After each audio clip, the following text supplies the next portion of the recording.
Un coach à la une. Bonjour à toutes et à tous. Peut-être en est-il de même pour vous. Lorsque j'ai une réflexion à mener, une décision à prendre, j'enfile des baskets et je pars marcher.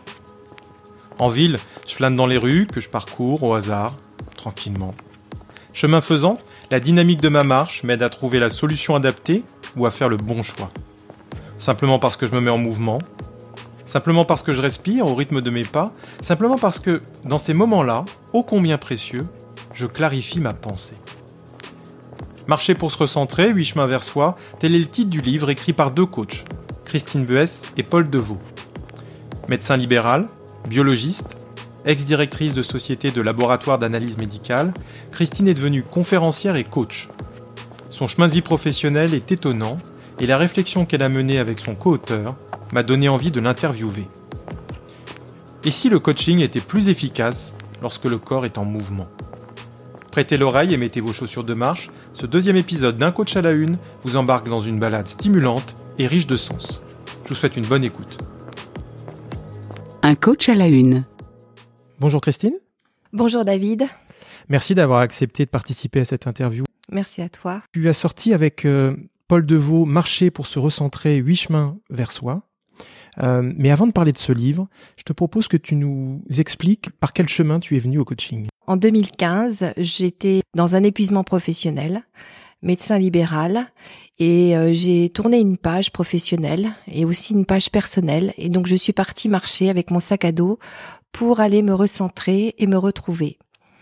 Et au cours de ce chemin, en itinérance, sur le chemin de Compostelle, mais en faisant que quelques étapes pendant plusieurs jours, le mot coaching est arrivé dans ma tête comme une forme d'intuition. Et au terme de cette traversée de 15 jours, je suis allée me renseigner sur le coaching pour finalement entrer dans une école de coaching. Moi, ça m'a transformée. Et à ce moment-là, j'ai fait une certification de coach et qui m'a permis d'accompagner d'autres personnes sur d'autres chemins. L'aventure du coaching commençait. Absolument. Alors Christine, pourquoi un livre sur le coaching en marchant ? Je trouve que le coaching et la marche sont deux activités complètement complémentaires. Le coaching apporte des outils, un processus qui vise à réaliser un projet. Et la marche, évidemment, c'est une dynamique. D'ailleurs, marcher vient d'une racine germanique marca, qui veut dire franchir des frontières. C'est aussi d'aller faire une sorte d'introspection pour franchir ses propres frontières internes.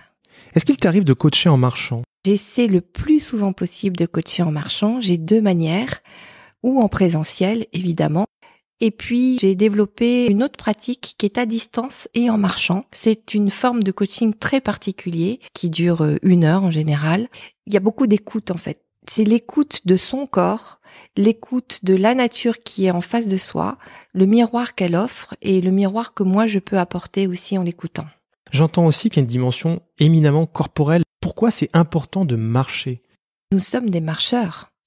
La marche est archaïque. D'ailleurs, je ne sais pas si tu connais celui qui est descendu de la savane il y a 1,8 million d'années, c'est Homo ergaster, c'est l'arpenteur des savanes et c'est lui qui a traversé le monde jusqu'en Asie. Et qui a essaimé l'humanité, c'est ça ? Et qui a essaimé. La bipédie fait partie de l'humanité. La marche, physiologiquement, active toute la circulation sanguine. Le fait de marcher, c'est respirer différemment, de trouver un rythme différent.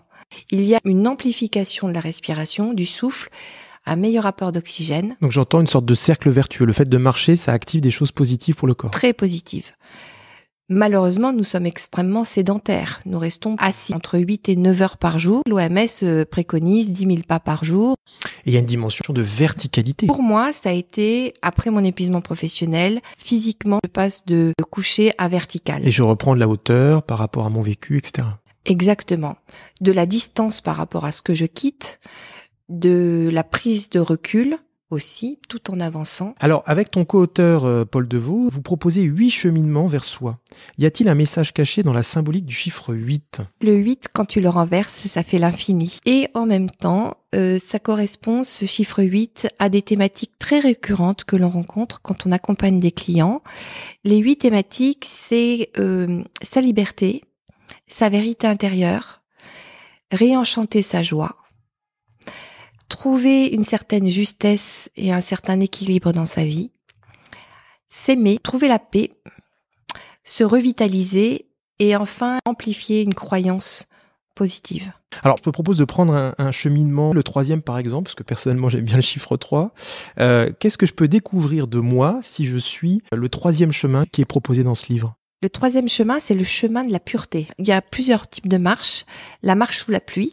Donc, j'invite à partir sous la pluie sans aucune précaution et d'aller se laver de soucis, d'émotions, de tristesse, de colère. Alors quand tu dis se laver, c'est-à-dire laisser tomber, laisser partir avec la pluie qui ruisselle sur notre visage. La pluie, c'est un cycle fermé de la terre, de par la condensation de l'eau de la mer qui repasse, et donc c'est un circuit fermé.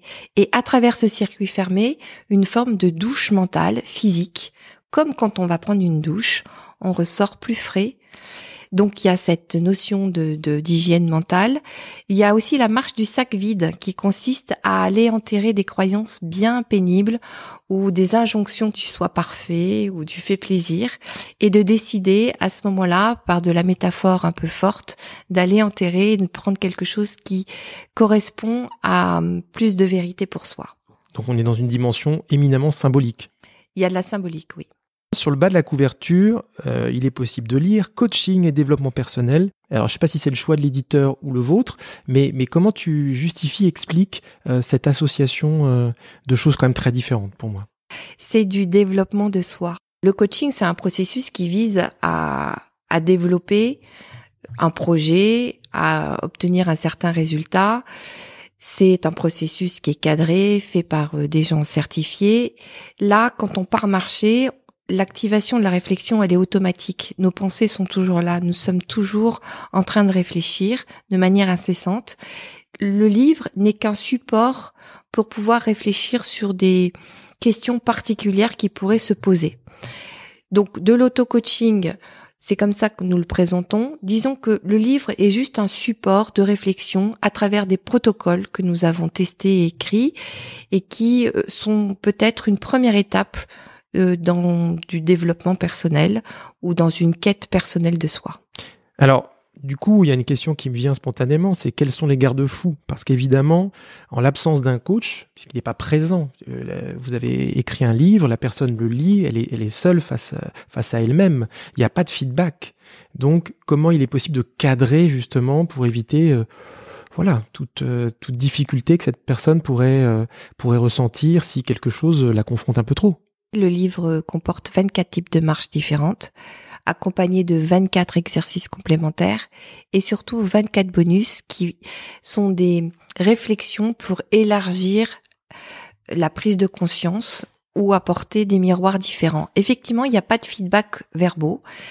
Il n'y a pas cette ambition d'aller sortir avec ce livre complètement transformé. C'est un support parmi d'autres de réflexion. Comment le coaching en marchant pourrait contribuer à faire évoluer notre société dans un contexte post-Covid ?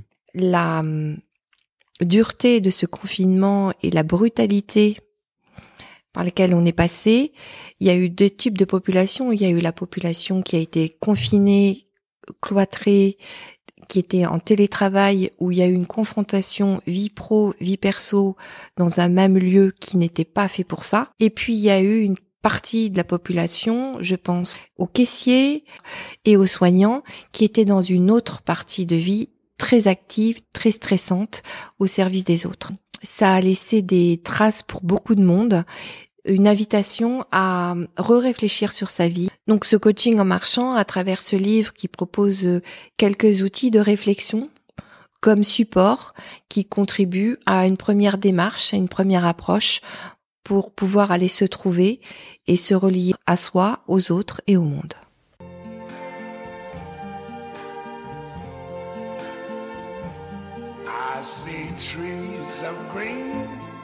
Alors Christine, avant l'interview, je t'avais proposé de choisir une musique qui pourrait symboliquement incarner, représenter le coaching en marchant.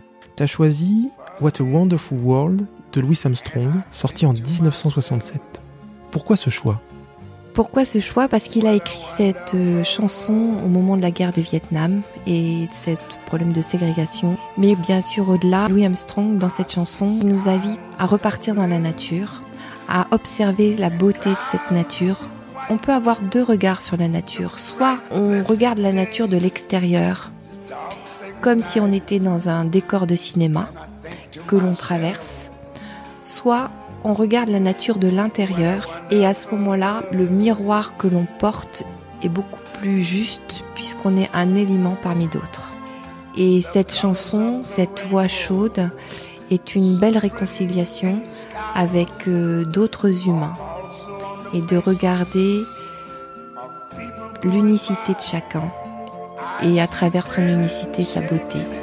Christine, je te propose de clore cet entretien sur ces belles notes à la fois de paix et d'espoir. Merci à toi. Merci David. Un coach à la une. C'est fini pour aujourd'hui, merci pour votre écoute. N'hésitez pas à liker, commenter ou repartager cet épisode. Retrouvez un coach à la une sur la plupart des plateformes d'écoute, sur LinkedIn et YouTube. À très bientôt pour un nouvel épisode. Un coach à la une.